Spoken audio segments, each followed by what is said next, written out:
Hi, I'm David Daggett with Daggett, Shuler Attorneys at Law. Statistics show that personal injuries happen most often in one of two places, at home and at work.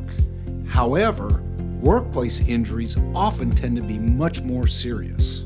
One of the most common questions that our personal injury law firm gets asked after a workplace accident is whether an injured worker can sue for his or her injuries.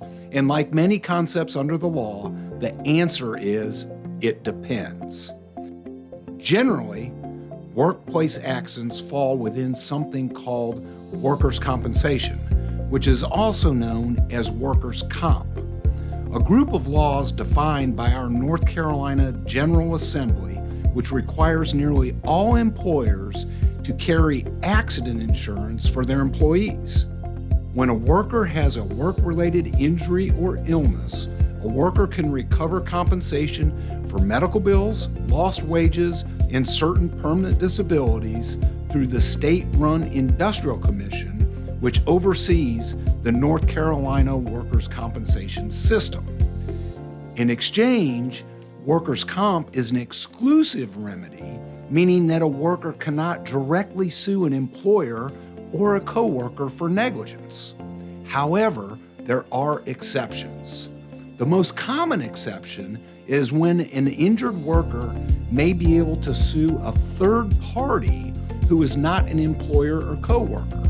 This could be another member of the public who causes a car accident while driving for a work delivery, a property manager responsible for maintaining the office building which is rented by the employer, or an independent contractor who harms a worker in an accident. In addition, a worker may be able to sue an employer who is required to get workers' compensation insurance but failed to do so. The most important thing to remember is that if you are injured while you are on the job, you need to contact an experienced workers' compensation lawyer to represent your interests. A workers' comp attorney will be able to make sure that your rights are not violated, that you get the medical treatment you need to recover, and that your case is settled in your best interest. To learn more about how our experienced personal injury attorneys at Daggett Shuler can help you, contact us today by dialing 336-724-1234 for a free consultation, or reach out to us through our website at daggettshulerlaw.com.